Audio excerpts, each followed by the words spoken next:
The communists are the people who are like, but I don't want to wake up. Yeah, I mean, what are we? What is, dude? You literally do the same thing I do. You have a podcast mic profession, okay? Like, what are we talking about? Oh, communists just want to sit on their asses and not work. Let's see what Bill Burr had to say. About it, that CEO got whacked. Oh my God, dude. You know what's funny? I was sitting there reading an article, guy. They go, "Oh my God, he's such a great guy. He had a wife and kids, and he's such a great guy." And then you find out he and the other guys he's working for are getting sued for $121 million for dumping a stock and not letting the other people know. In the lawsuit, he and multiple other United Health executives are accused of offloading something like 15 million shares of stock. It's like, there's your motive. Nancy Pelosi just made $9 million on some shit. Nancy Pelosi's stock trades saw a 65% return last year. This comes as Congress has stalled talks on banning lawmakers from trading stocks. They're gangsters, dude. Gangsters. And then when one of them gets whacked or something, they're like, "Oh my God, he was such a good guy." It's a dirty game, Paul. Healthcare. He's right. As you guys remember, he had that famous take about there's a guy at Nestle that's in charge of privatizing water. He said a lot more aggressive things than I have in the past. That's all I'm going to say. But he's right. They are gangsters. Here is Tim Pool. Yesterday I covered Ben Shapiro trying desperately to present himself as, a guy who knows what's up, trying desperately to present himself as, or not even necessarily present himself, but like trying desperately to angle himself and prime his audience, his base of support, into developing opinions on the healthcare shooting that are, still defending the interests of CEOs and healthcare healthcare profits by claiming that it's just the left that's going crazy over this assassination. And it turns out it's not just the left that's going crazy over this assassination. This is like a relatively interesting cultural touch point that has spanned across multiple different ideologies, multiple different backgrounds, age groups, seemingly people of all different ages are demonstrating bipartisanship in these trying times. These trying times when America is far too divided. It seems like they are very united on this issue. But obviously this is not great for conservatives who want to still, no matter what you do, not get mad at rich people. You have to get mad at others for marginal, not major differences, like just tiny, minuscule, marginal, immaterial differences. Please, no matter what you do not recognize who the real enemies are. Do not recognize that, these guys might not be good guys. My job revolves around making sure you don't understand who the real enemies are. And Tim Pool is doing that as well. Let's take a look. This is from Mediaite. Taylor Lorenz defends her celebration of Brian Thompson's murder, saying it's natural. It's natural if you're a demon. Let me read. This is Sorry. These people are mind-blowingly evil What and is this? stupid. Former New York Times and Washington Post journalist Taylor Lorenz defended her celebration of the assassination of Brian Thompson. On Wednesday, in the hours immediately following Thompson being shot, Lorenz expressed her dismay with health industry, saying, "And people wonder why we want these executives," if you know what I mean. I'm not going to read her full statement. She went on to share celebratory graphics that she said were being spammed in her group chats. It's a picture of a star smiling, and it says CEO. I love when the free speech guys are like, we should find who those group chatters are and kill them. Tim, have you talked with your fans about this today? Yeah, no, it's kind of crazy because Tim will, this story has more coverage than my health insurance. This is the same woman that literally crowded a news interview, people calling her meme words on the internet. A rich elite LARPing is one of the downtrodden. Spare me. Okay, so Tim Pool's audience is still stupid. Bro, don't replace the culture war with class war. By Alice Thompson. Bro, please don't worry about why you pay more in taxes than billionaires. Worry about the war on Christmas and the trans agenda. Please, bro. Stay distracted, bro. It's true. That is exactly what it is. And these guys are tasked with this. This is their job. This is their purpose. This is what they do best. Also a hit tweet from a moot on Twitter. Tokyo Dilf with 131,000 likes on this thing. That's what this is. And Ben Shapiro and many others are desperately trying to claw this back. They're desperately trying to recenter your attention away from hating a healthcare CEO or even exhibiting any sort of animosity towards those in positions of power. And their purpose here is to say, don't do that. Please don't do that. Please never do that. It's actually really bad if you do that. Things are really great. Okay, things are really great. Just hate on the appropriate vectors. Hate on the powerless. Hate on your neighbors. Please. Down, and she's like, that's just what my group chat's sharing. What group chat are you in, dude? Anyway. Unsurprisingly, Temple's her like, joy your over group the chat cannot be extinguishment of Thompson's posting life drew criticism. dangerous memes like After this. providing some examples of others dancing We on will throw Thompson's you in grave jail. while only mentioning one of her many enthusiastic posts, she addressed the backlash, saying, quote, naturally, the mainstream media began pearl clutching it in outrage after I posted a quote tweet about insurance companies no longer paying for certain anesthesia with the phrase, and people wonder why we want these executives, you know. And then she goes into mention, not being alive anymore. Legacy media outlets, including Fox News, pounced and wrote a slew of articles about my calls for violence. Let me be super clear. My post uses a collective we and is saying explaining the public sentiment.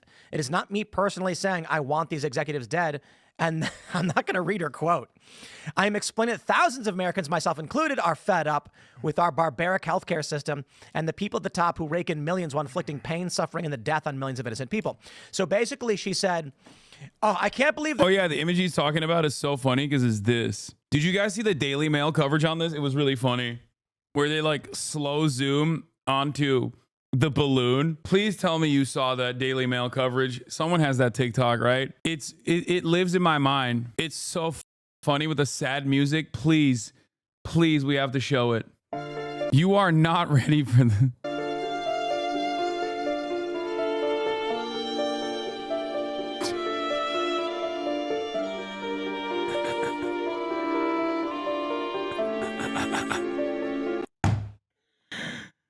Oh, dude, come on, dude. It's got 1 million likes with the sad music. Okay, let's look at the comments. Maybe his family can file a claim with their insurance. 182,000 likes.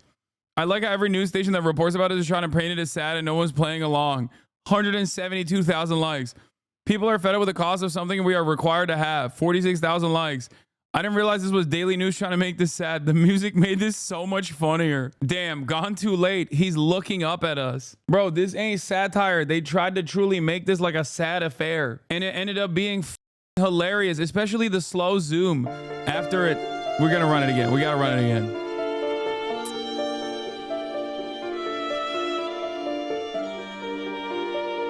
Look at this.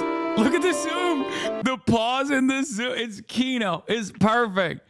It's cinema. Oh my Lord, dude.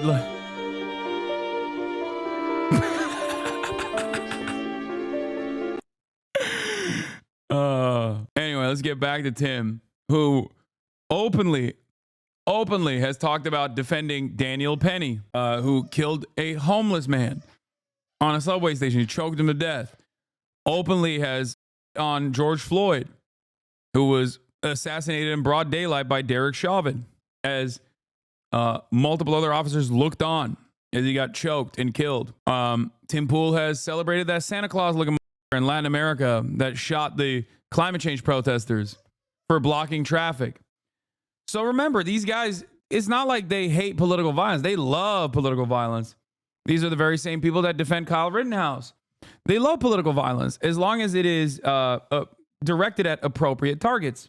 Powerless people, helpless people, their ideological opponents. That's it. When it's someone with, and we've talked about social murder before, but when it's someone who's got a lot of confirmed kills under his belt and they're profiting from it, and they are seen as like a legal citizen because that kind of murder is processed and systematized, so it's normal and good, and it's done at the behest of the profit motive. When someone like that dies, they're like, whoa.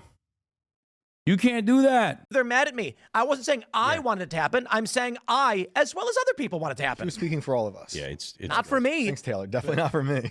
Before we move on, there's one thing that I want to point out though. I like that there's a skateboard back there, or a snowboard. It says step on Sneck and find out. Like right as these like big brawlic alpha dog podcast hosts are talking about how dangerous and how scary it is that Taylor Lorenz is reporting on people celebrating the death of the CEO. They're also like, yeah, we're going to do a civil war and we're going to kill all of our neighbors, dude. Hell yeah, dude. I'm a big dog. That's what big dogs do. They're like, civil war now. And then like one CEO gets shot and everyone celebrates it. They're like, whoa, whoa, whoa, whoa, not like that. I thought you were going to kill your neighbors.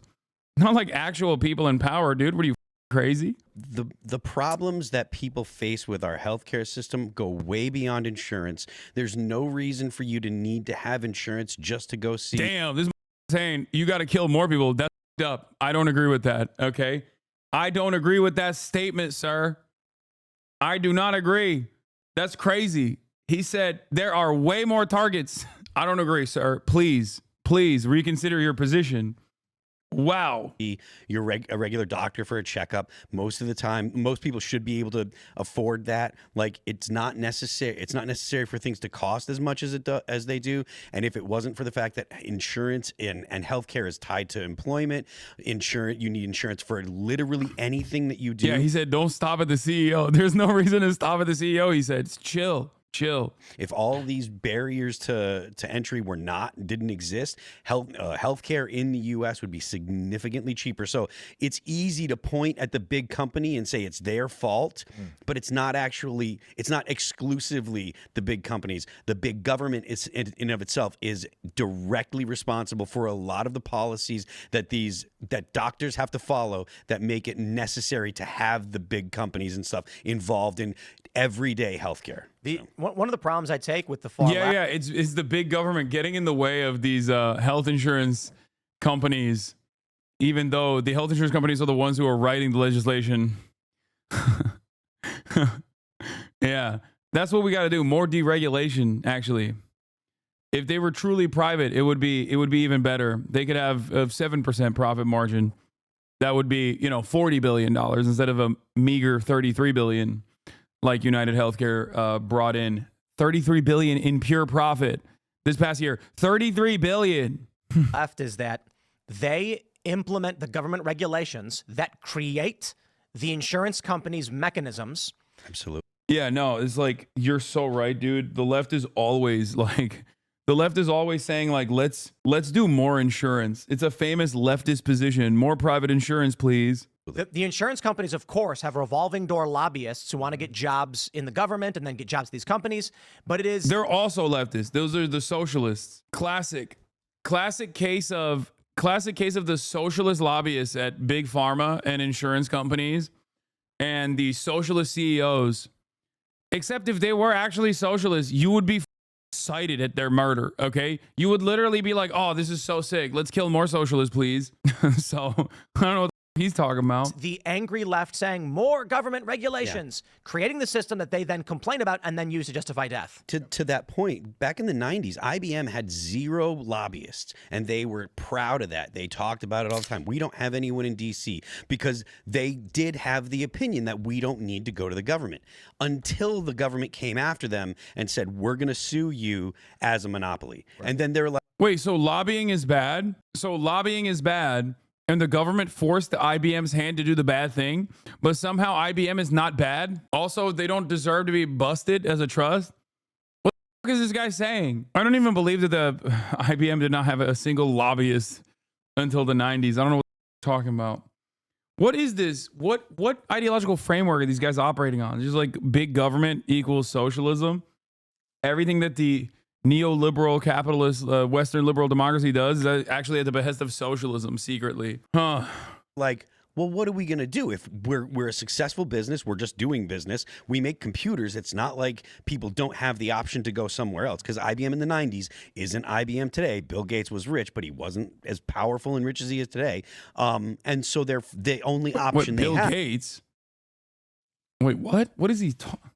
We're a successful business. We're just doing business. We make computers. It's not like people don't have the option to go somewhere else, because IBM in the 90s isn't IBM today. Bill Gates was rich, but he wasn't as powerful and rich as he is today. Bill Gates? Does this guy, what is going on? He's right. IBM wasn't what it is today. It was the Microsoft of today, but without Apple and Microsoft existing. What? I don't understand.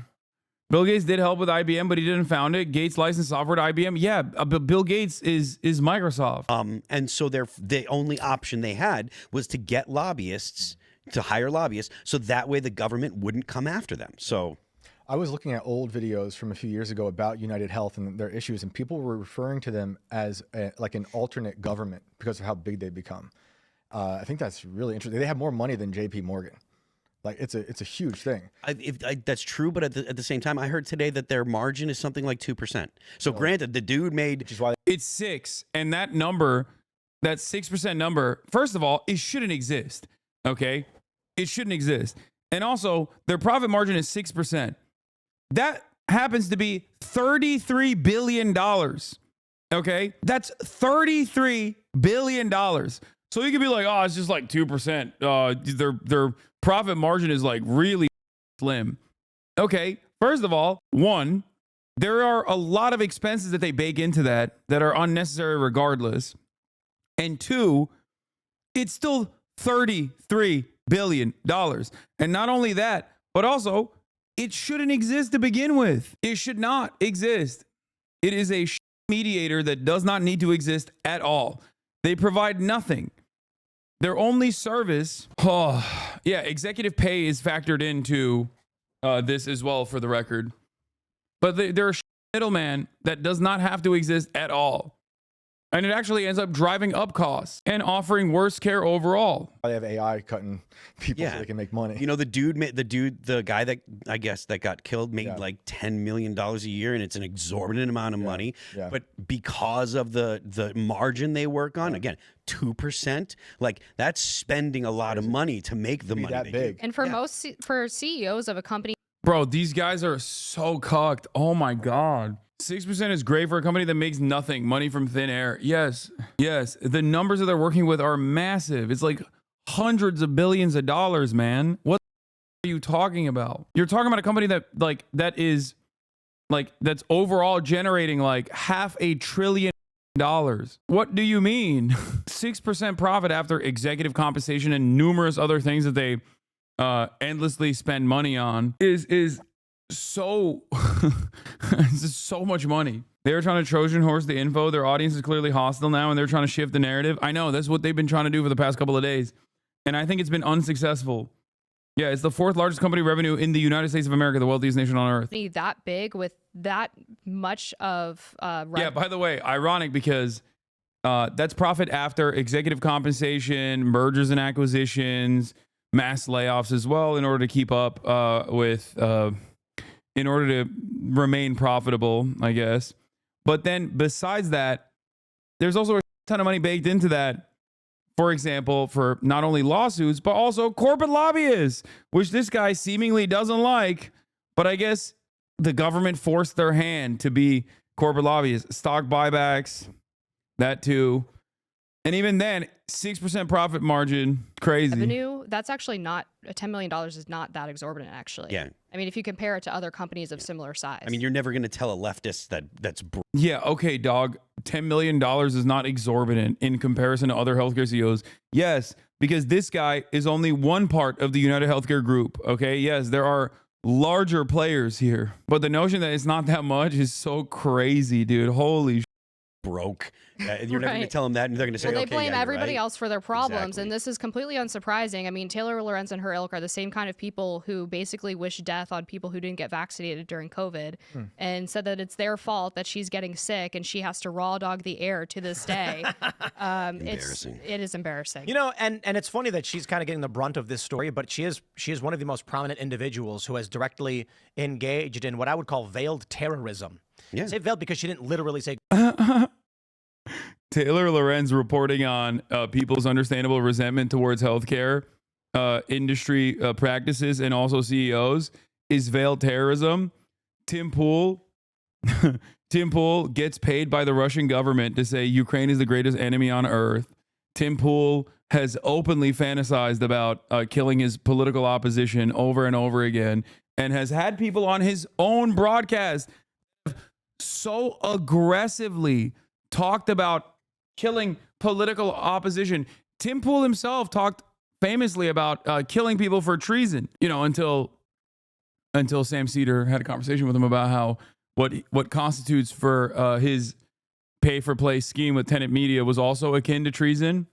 So maybe he no longer has that pro death penalty position. Tim Pool famously also had the delete certain parts of his coverage because his guests were getting too crazy about all the death threats they make on his broadcast. Go do it, but we all kind of got the gist of what Yes, Reuters reporting company sees revenue between 450 billion and 455 billion. Yes, that's why it's almost $500 billion in revenue. she was saying, right?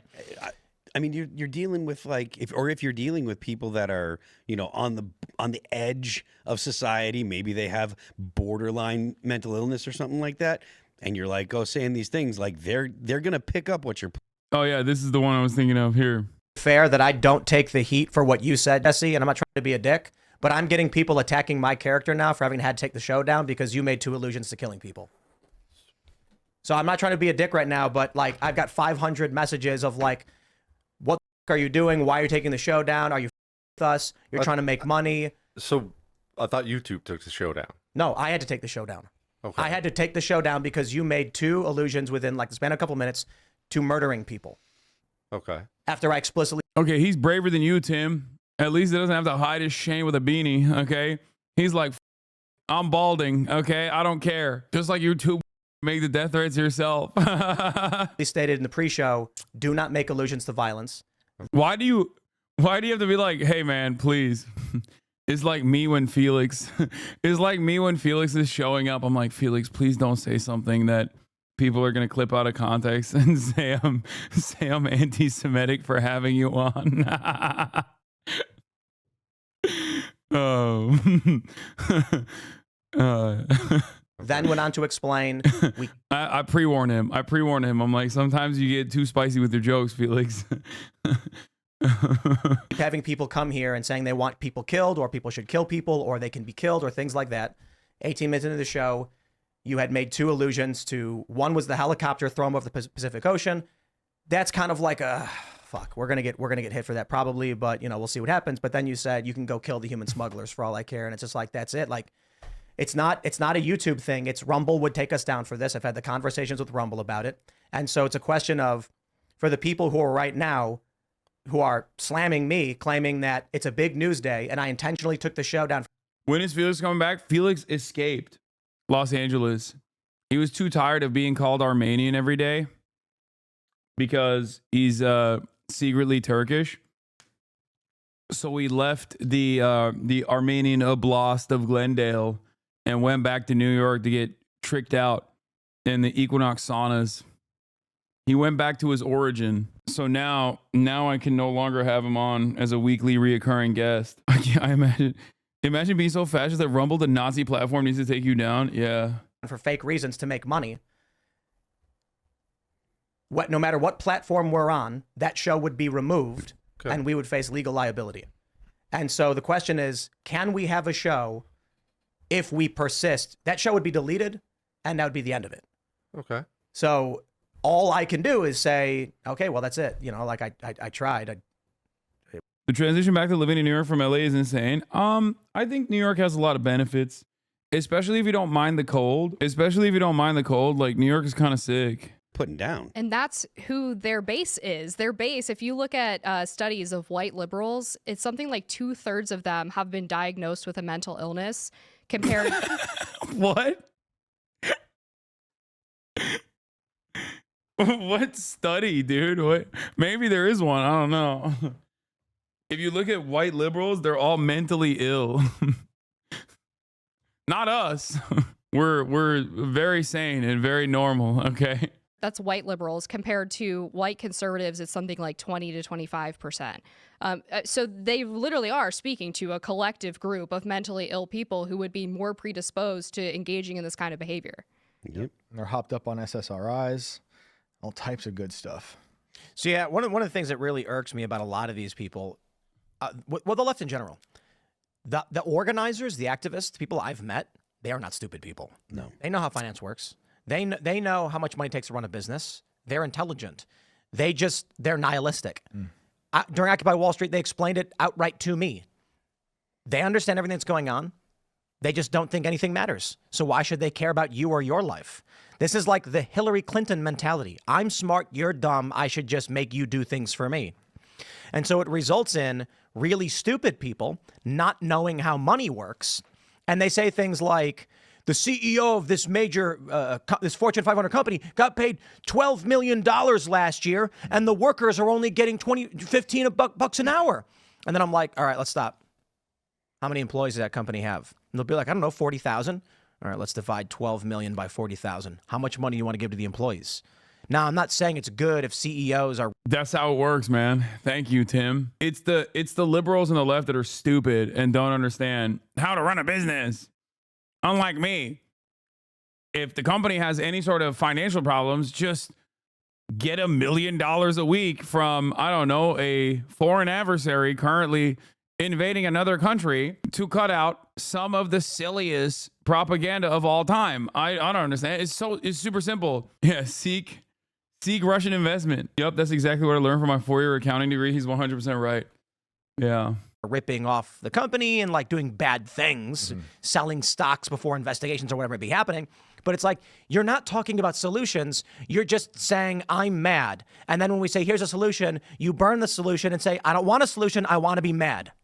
Yeah, because the solution that they actually. It's a largely true stat about mental illness by party breakdown, but it's entirely an artifact due to the people left of center actually getting medical help. Can't be mentally ill if you never get diagnosed. I mean, yeah. Actually want is, I want the world, I want a communist. Yeah, dude was literally being investigated for insider trading too, for dumping stocks. But, you know. It's utopia. Well, but think about what that is, right? The people who want communist utopia are not saying they want a communist utopia. They're saying, I don't want to do any work and I want to be able to live and just chill. Yeah. That's really what they're saying. So we had a meeting today with Ian and a couple of video producers, and we're talking about like, how do we... Dude, why? What? God, I love hearing right-wingers talk about what, like, they assume leftists want. Yeah. Yeah. As opposed to, yeah, people who are on the left just want to do, I guess, what CEOs do by definition, don't work a lot and just print money. What do you think CEOs do, man? You think he's in the lab cooking up new ways of doing healthcare? No. He's going to the lab to be like, here, let's use some AI. Let's use some AI to streamline these denials. 90% false claim disapprovals, by the way. 90%. It's great. How do we make movies and shows, and like, what are the cultural moves we need to make? And I'm sitting there thinking to myself, like, these guys are motivated and want to get stuff done. You don't need communism if you're a person who just wants to do work, if you have drive and ambition, because the money comes with the ambition that you have. And it may be, maybe you're a working class guy and you're struggling to get by and it's tough, but your motivation is, I got a family and I'm gonna feed my family. I'm gonna work as hard as I have to do it. You don't need communism. You are gonna do what you have to do. The communists are the people who are like, but I don't want to wake up. Yeah, I mean, what are we? What is, dude? You literally do the same thing I do. You have a podcast mic profession, okay? That all we do is sit on our asses and chirp for a little bit. I do it for a lot longer than he does too. I do it for 8 to 10 hours a day. He does it like what, 1 hour, a couple hours a week with his buddies. Like, what are we talking about? Oh, communists just want to sit on their asses and not work. They don't want to work. First of all, the entire principle behind socialism is specifically to, claw back more autonomy from your labor. Okay? Like, what are we talking about? The notion that the entire political movement that is designed around ownership over your own work, designed around labor in general, both historically and still in contemporary society, designed around labor, is actually about not working at all. Yeah, you only say that if you're a boss, which Tim Pool is, I guess. And even if he wasn't a boss, he's working at the behest of bosses. And that's precisely the reason why he's saying that. It's like, oh, these guys don't want to work. That's not it. They just want more meaningful pay from the work that they're putting in. They want to have a say in the process. They have a say in the creation, and they want to have a say in the process for that reason, which is perfectly valid. Oh my God. Red Scare propaganda is so effective in this country.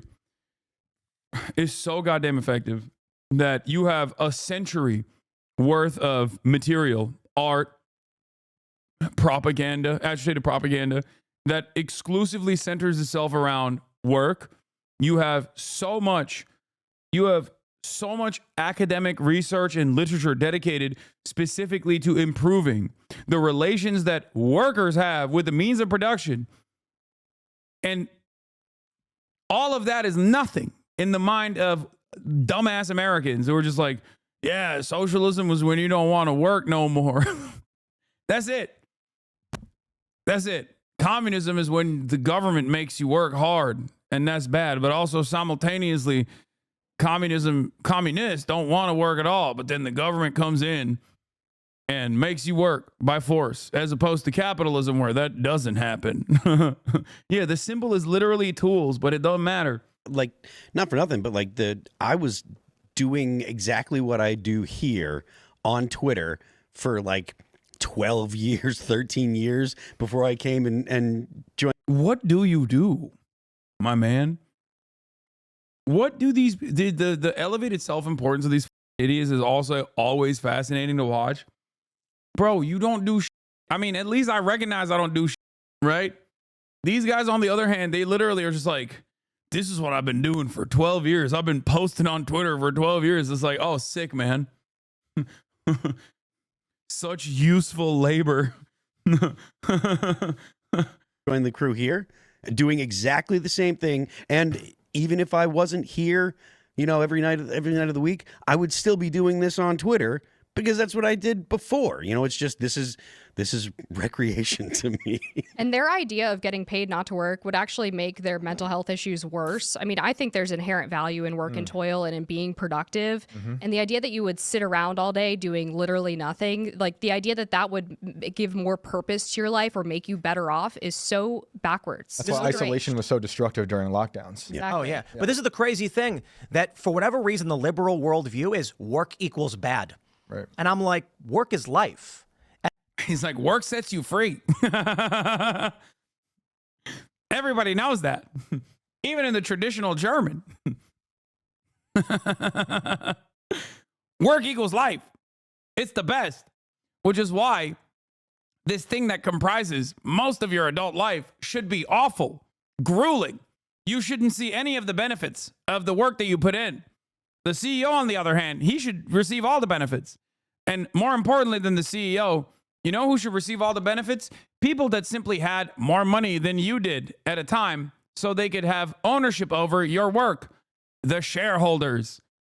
You know, that's who gets to see your profits, your surplus labor value extracted from you. People who have never touched the factory floor or the assembly line. People who you will never meet. This is a wonderful and fantastic structure. I like it a lot. It's really beneficial. And it's weird that we develop this culture where they're like, whoa, man, your work is your life. What's wrong with you, dude? And I'm like, a guy 300 years ago who grew up with his dad, who was a blacksmith, was not upset that someone came to him and said, I need a new sword. And he was like, I know how to make them. Check it out. And then makes it. And they're like, this is the finest sword I've ever seen. It's like, thank you, sir. It made you feel good, made you feel a part of society. You were useful. And for some reason, over the past several decades, we've developed this like drugged out hippie mentality of like, life should be just like laying around. Who are they talking about? Also, he is describing alienation.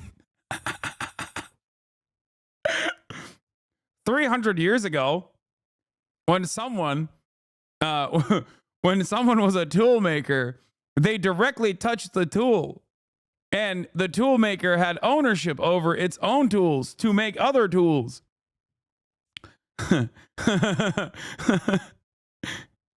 It seems automation. It seems as the productive forces. It seems that the productive forces got a little too good. And it made it so that the blacksmith can no longer even own his own tools. Or even the tools that he makes. Yeah. He's great. He's talking, he's talking alienation. Down and looking at the sky. Yep. And what? Well, they'll be in the fields when they get their utopia of communism. Oh, they don't get it. Yeah. 3-Body Problem. Have you guys seen it? It went viral a while ago because it's a Netflix show and it opened with the Culture Revolution in China. Bro, that sucked. The only part of it, the only part that was cool was the Cultural Revolution stuff. I'm not gonna lie, the 3-Body Problem, the Netflix adaptation was like kind of ass. Everyone says the book is really good. I never read it. You know, I don't read anti-Maoist. I don't read anti-Maoist drivel, but I didn't really like the Netflix show that much. The book is ass too. Okay, well, unsubbing the show is great. First of all, breadsticks. You're not even subscribed. Okay. Broke boy.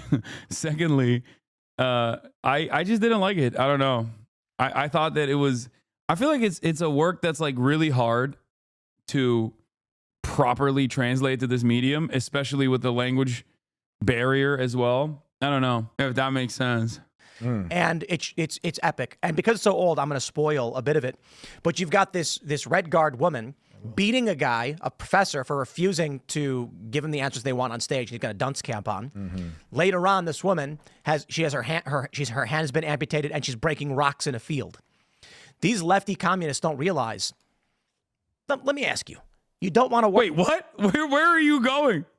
These lefty communists want to do cultural revolution? Is that what he's saying? Or is he saying that like oh my God.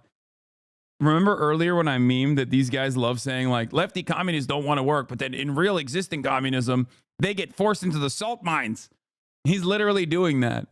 His argument, I think, is unironically going to be leftist communists don't even know what they want. If they knew what they wanted, they would understand that like inevitably you're going to have to work in the salt mines by force. Work? What skills do you have? What passions drive you? Nothing? Okay, break rocks. Because the dude who knows how to program computers, the communists are going to be like, okay, program computers. And then you say, but I just want to like read and do poetry. Break rocks, and they're going to put you in a quarry. They're going to say, do the labor you can do, because to each according to their needs, from each according to what is it? From each according to their means. Their ability to each according to their needs. Yeah, there you go. And that means what? Please go ahead. Explain to me why that's bad. I want to know what he means. What are you why good this at? is What a bad can you thing. do? Okay, well, we'll give you a little bit of food. And the only thing you're capable of doing for the system is going to be menial labor. Congratulations. You've got everything you've ever wanted. It's interesting that they don't teach the Cultural Revolution in a lot of colleges or schools. Like you grow up, a lot of people don't just know about what happened with Mao. They don't know what happened with Stalin. First of all, they don't teach a lot of in American schools. I don't know if they don't teach Cultural Revolution, which is weird because they do in China. Like, I think the official Chinese position is that, yes, there were a lot of mistakes. Like, so I don't know who he's talking about. And I assume they teach it in American education too. But yeah, he's like, why would Tim Pool know what they teach in American schools? He dropped out of like 6th grade. Oh, I don't think Tim knows. Tim, see yourself out of this conversation, bud. Yeah, he did. He dropped out of 5th grade, right? Oh, for sure it's intentional because they want to implement it. And if you know the consequences, you might be afraid to go down that utopian route, you know? Thanks for checking out this clip. Nice, man. Thank you. That was sick.